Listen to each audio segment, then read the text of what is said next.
A cruise book at bedtime. Hello, I'm David Witherington from howtocruise.co.uk. Welcome to another episode of Cruise Ship Heist, a book at bedtime, written and read by Stuart St. Paul. If you haven't already started at the beginning and heard the others, you can do by clicking the link just there.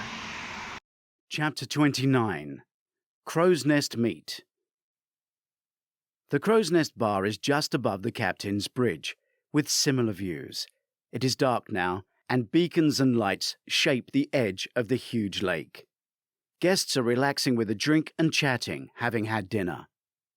I have a gin and tonic, sitting alone by the window between two groups. A jazz ensemble plays in the centre of the slightly raised level, and it's a relaxing end to a crazy day. I don't know how relaxed Ronnie will be feeling right now about her picture being with the local police. My picture was on Most Wanted a few hours earlier. Tomorrow, it could be Georgie. She won't be as calm about it. What I'd like to do is take the money from under my bed and hide it somewhere else, maybe in a lifeboat. Not that it matters, because if they kill me to get to the stash under my bed, I won't be alive to miss it. The band finishes, and the host enthusiastically announces that it will shortly be quiz time. My chair's close enough to the group at the next table for them to instantly adopt me as an extra team member. Maybe they think I look like a quizzer or someone with knowledge. I can certainly answer questions about the canal, though that might be considered unfair. I see Auli approaching, and I feel I might escape, but she plants me firmly back down with the group, sitting on the arm of my chair. "Oh good, you're in a team. I love quizzes," she says. There's far more enthusiasm for a beautiful young girl joining them than there was for me. I need to engage before Auli can give her wind-up version of being my young wife. She has a wicked sense of humour when it comes out to play. Auli is my daughter. She's in the company theatre show. My name's Kieran. Names are fired back from around the table, but impossible to remember. Jill, the lady opposite me, recrosses her legs. Her focus implies she has questions for me. Tonight, I must relax and not treat everyone I meet as a potential enemy. Auli certainly is inclusive with her over-large crew smile. "Your father is here to see you perform. How nice," Jill smiles at E. As my mouth gapes wanting instructions, my brain fights to know how to react. Auli jumps in. "No, he's here to find a wife. My orders." 3 women around the table and 1 man put their hand up as volunteers. But not Jill, sitting opposite. She is being very cool. Auditions later. The captain is licensed, so he can perform the ceremony. Please deal directly with me. Auli is an entertainer, and she has made them all laugh. I have no response. "Well, he's joined the correct group. We're all cruisers travelling solo," the man on my left says, and I wish I'd paid more attention to their names. "Kieran," I say, to obtain his name. "My name's Tony. Welcome." The elegant lady opposite, whose name I do remember, Jill, continues her interest in Auli. "Do you get to have time off, to see the ports, to go on excursions?" "Yes, and no, and yes," Auli says. It appears to be a rehearsed answer to a standard question that she must have to fend off, like my pet hate, "Have you ever killed someone?" "Not since this morning," I would have to answer. Not sure that would go down so well. "I'm working tomorrow," she beams, "but as a group leader on excursions. You know, hold up the paddle, follow me, then count the lost guests." They laugh, and the quiz starts. I've escaped. Someone in the group writes the answer before I've digested that there was an actual question. The host is repeating it again, as Auli is asked a follow-up question. "What tour are you on?" Jill asks. The Panama Railroad, but don't ask me questions. The local guide is there for that, she answers. What are you doing tomorrow, Kieran? Jill asks. Is that question worth 2 points? Because I do know the answer, I say, though I'm oblivious to the quiz at the moment. I booked a local tour to visit the Embera or Choco Indian tribe in the national park area of the Chagres River. Audi laughs at me.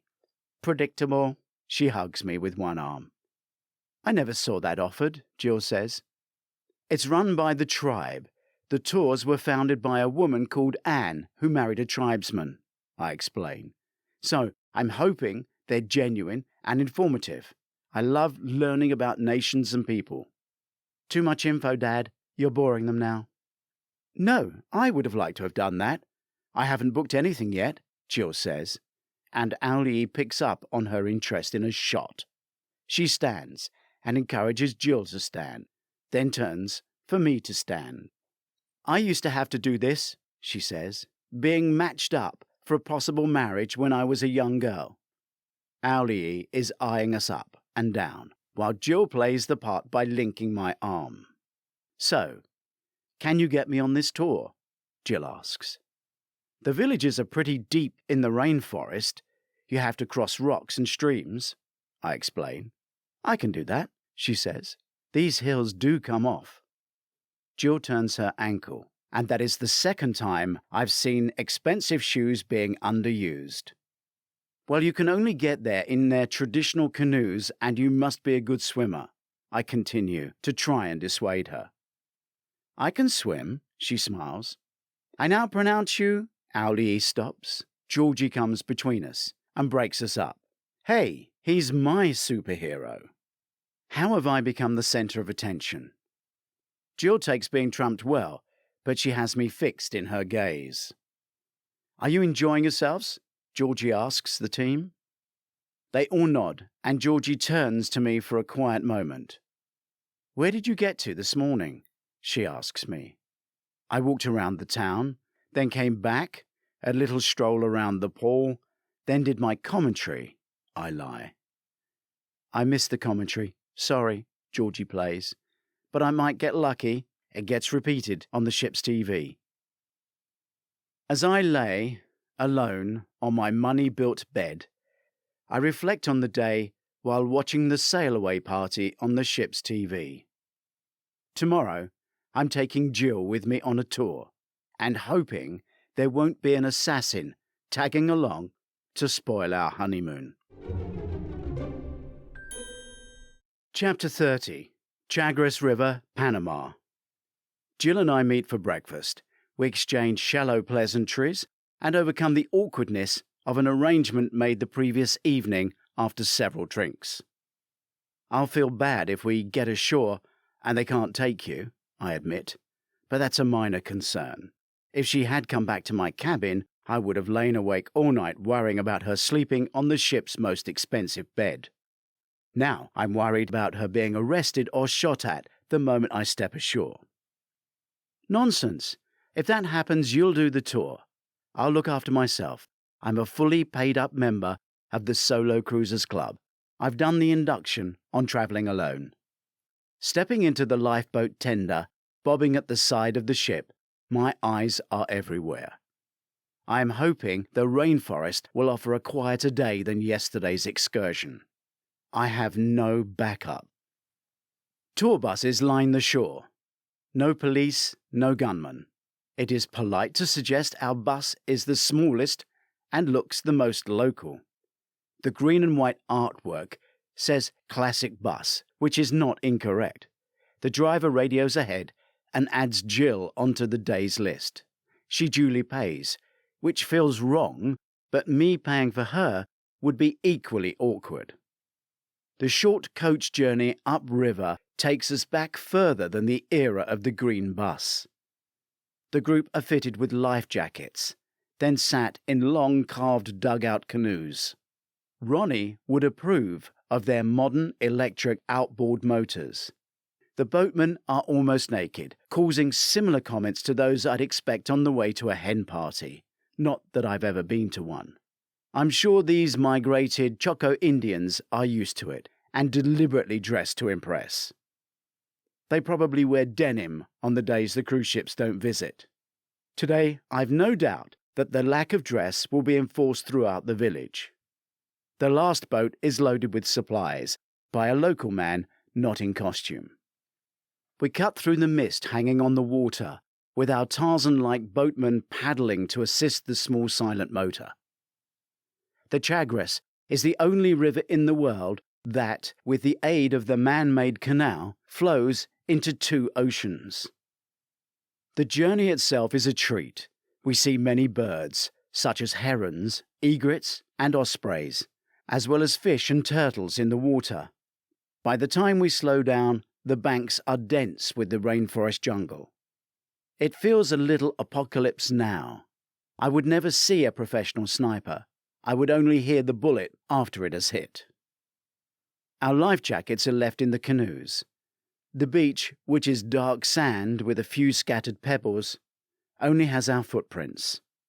I'm still looking over my shoulder, and I know I should relax and enjoy this. I am now on holiday.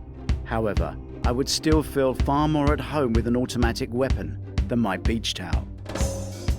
"This is so nice of you to take me out," Jill says to me.